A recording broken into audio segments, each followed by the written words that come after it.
guys? Welcome back to the YouTube channel. We're out here. We made it. We're at Galot Motorsports Park. We got some friends that are on the channel. They come out here, Cleve and Andrew. We got Randy and Zach. Right now, Justin, Brian, and Brandon are on the way. Nervous a little bit. You know, anytime you take the car out for the first time, it's always sketchy. This is why I'm nervous. So I'm not nervous with Zach under there changing the oil. That's fine. We're upgrading to version 6, and I know Devin says nothing ever goes wrong when you follow his steps, and I have followed his steps all the way, and I've never had anything go wrong either, luckily. But it's just, you hear all those horror stories, and so it just makes you kind of think, let's don't break the ECU. But I think we're going to be fine. So we're updating it from version 5 to version 6 so we can control our dump valves a little bit better. I've already changed the configuration in the version 6. I've already built the tune. So really it's just a matter of doing this. So basically what you do, I've got the version 6 up. I tried to link to the computer. It said you cannot do this. You can't link to it because the versions are different. It's version 5 versus version 6. And so it says, do you want to update the firmware? And then you go through all the steps. Devin just put out a good video on updating firmware. So make sure y'all go watch that, Devin Vanderhoof. And he goes steps by step. But basically what we got now, we got this BAM binary. It's gonna take about 9 minutes. You gotta make sure the computer doesn't go get dead. Make sure nobody turns the power off back here. You just gotta make sure basically you get it going. And I'm gonna just stand here with the computer and just look around while everybody else is doing work. I kinda like this. I'm not doing as much today. But so we're gonna update this to version 6. Then we're gonna do a trans brake test, a spool test out here. It is packed, we're running a little bit late. Hopefully we can get 2 passes, but if we only get 1, that's fine too. I mean, it is what it is. We're just out here trying to shake down the car. It should be fine though. It's gonna be fun. We're gonna have a good time. We're probably not gonna put the 1800 horsepower tune up in it. Randy said that he's good with that tune up, but that's a lot of power. We hadn't made but a handful of passes since the last crash, so I don't know that we're gonna be doing quite that much. All right, guys, make sure y'all comment, like, and subscribe. Don't forget to go buy a t-shirt so you can get entered to win a Hans device. And you can also pre-order hoodies. The cutoff date for the hoodie order is October 21st, and you will also be entered to win that neck brace. Okay, guys, this is what you were after. This is what I was after.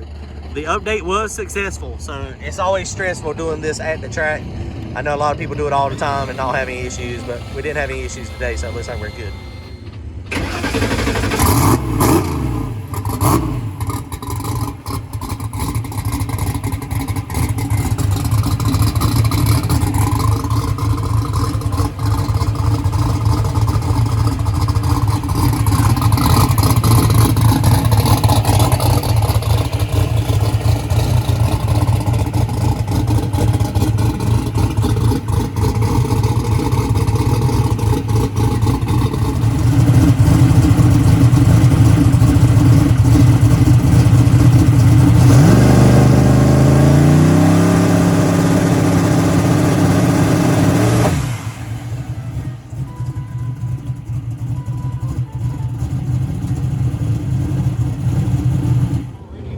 Okay, so we've done a few trans brake pulls. We got the rolling 2-step thing to work good, 4700, and then drop back to 42. I'm gonna change that around a little bit, but everything appears to be working exactly like we want it. So you put more RPM in it so that this is a feature of version 6. So if you're not upgraded to version 6, you need to. God, I sound like Eric Gold. But you basically, the RPM goes up, builds boost, and once it gets to a certain boost level, it drops the RPM back down. And so we're going to do 700 RPM, so 4,700 and 4,000. So it should, when you first go on the trans brake, it should 2-step it. 4,700, build 4 to 5 pounds of boost, and then at 5 pounds of boost, it drops back to 4,000, just so it doesn't hit the tires hard and so that it doesn't over boost. Let me show you what it looks like on the graph real fast. So here it is. You can see it comes up in about 3 seconds. It hits the chip, 4,700, and then once it gets to 5 pounds of boost, it starts taking RPM out. And then it goes down here at 42. So we just did it now. It's gonna be 47 and 4. This is 42. I'm hoping that this will be a significant enough drop in RPM that Randy can actually hear it and feel it in the car. And then that way, you know, you know exactly when you're at launch boost. So that's our plan. Okay, so we rolled up here into staging lanes. This is the show time lane with a sportsman tree. This is the no time lane with a pro tree. It's like a mile back there. It is way back there. So we're going to do the same thing that we done with mine last time. We're going to just show the time. We don't care. I mean, we're not a no-time grudge racer anyway. So we just want to make a couple passes. If we get over there in that lane at the very end, it's already after 9 o'clock. We'll be lucky if we get 2 passes. So it's just one of those things. We're going to try to get 2 passes, maybe 3 over here. So we'll turn the clocks on. Don't expect it to go real fast. We got a pretty lazy boost ramp in it. Should be 1,500 horsepower maybe at the tire. It should lay down a reasonable ET if it goes down. There's a lot of bikes, a lot of street cars. So I don't know if the track's gonna be able to handle it or not, but we'll see. Coming up.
It looked good. It looked good.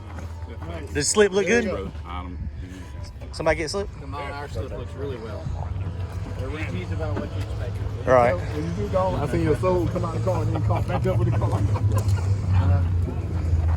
Okay. God, that thing was a turtle early.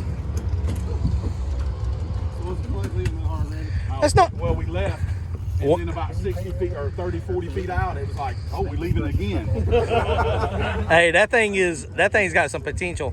Yes, sir. 150, 486, 134, 60 foot. Oh my God.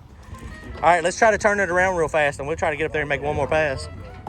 That's not bad for a first slip, dude. And good light. How was the bumpy and it was a little violent? Yeah, it was a little violent, but I hung in there. I was like, oh shit, it came on. So we're gonna pull the data log real fast, see what it looks like. That right there is not a bad pass. Congratulations, sir. First turbo car. First turbo car. Yes, sir. Yes, sir. It's a little different feeling the way they take off and go. I don't know why. All right, let's pull the data log real fast. Okay, guys, so that was not a bad pass to start with. Let me show you what the data log looks like. It was not terrible at all. 134, 60 foot, so it's a little slow taking off, but that's okay. We were just trying to get down the track. And you see, this is my rolling boost at 4,800 RPM, and then once it got to 4 pounds of boost, it just dropped to RPM, and then it rock solid the launch boost, which is perfect. So coming out through here, there's a little weak coming through here, boost started coming up, and you see it got the converter. It shifted about, I had it set at 75, it shifted at 77, fell back, pretty good RPM. We're gonna leave a little bit harder here, and I'm gonna put a little bit power on the top. Not really gonna shorten the ramp up much, and see if we can just pick it up just a little bit.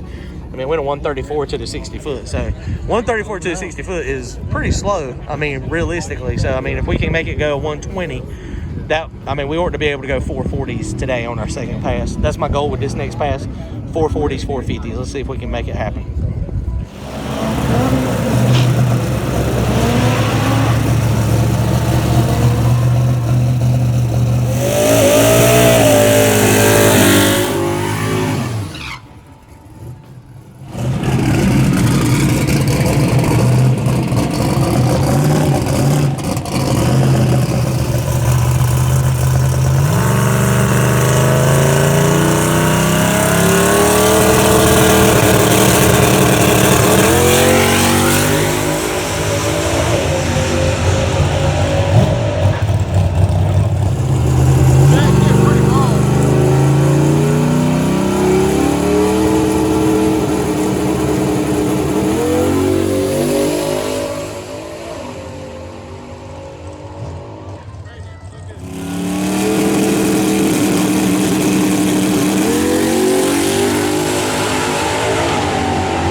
All right, guys. Well, second pass, it did speed up some to the 60 foot, but it slowed down out the back.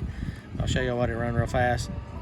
124, 60 foot, 321, 483, 151. So it slowed down 6 miles per hour in the big end.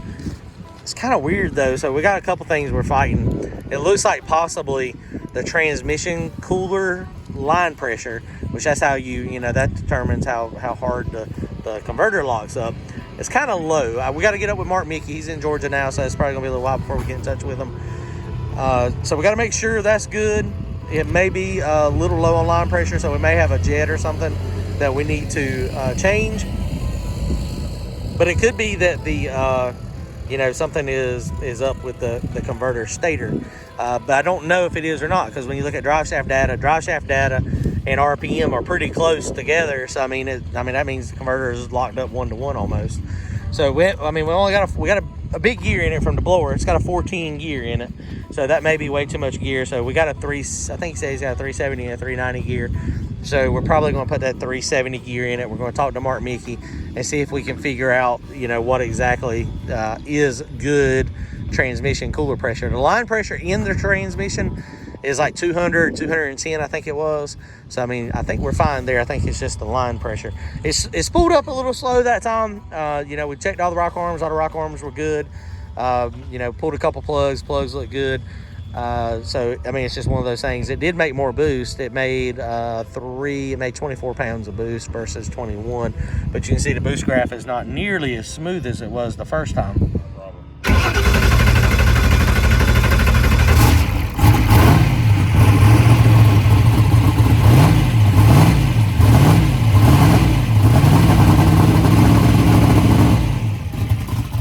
Zach's method of plug and unplug did not work. Well, it worked for one pass, but that explains why it's gone. So cylinder number 2 up here is not firing again for some reason. So it's saying it's the input voltage. So it's something between the dominator here and the MSD box. So Randy's going to take it back to Randy Haywood and let him, he's a wiring guru, so he'll be able to figure out what exactly is happening. Which the dominator is also capable, if there's a output from the ECU that is having problems, there's other ones available we're pretty sure that you can change it to. So he's just going to have to figure that out. All right, guys. So that is crazy, guys. That explains why our mile per hour went down and our drive shaft data was good. We're still going to change the gear. That 410 gear is probably too much. But that explains why the car was a little laggier spooling. And it also explains why the mile per hour was down. So basically, it just run a 483 on 7 cylinders at 151 mile an hour. So that would have been like our 50-something pass. So the car's got potential. It's got potential. We just got to sort out the little bugs. So we got some work to do. But overall, this is not a bad first outing for Randy with a turbo car. I think he's pretty excited, maybe. It's definitely a different feeling. It's going to be fast. It's just going to be, we got to make some passes with it. We just got to get the car, all sorted out. Everything is different. He's got good parts, so it's just a matter of us getting the tune-up right and figuring it out. All right, guys, will y'all comment, like, and subscribe? Don't forget, we got the giveaway going on. Go buy a t-shirt or a hoodie and get entered to win a Hans device. Later, guys.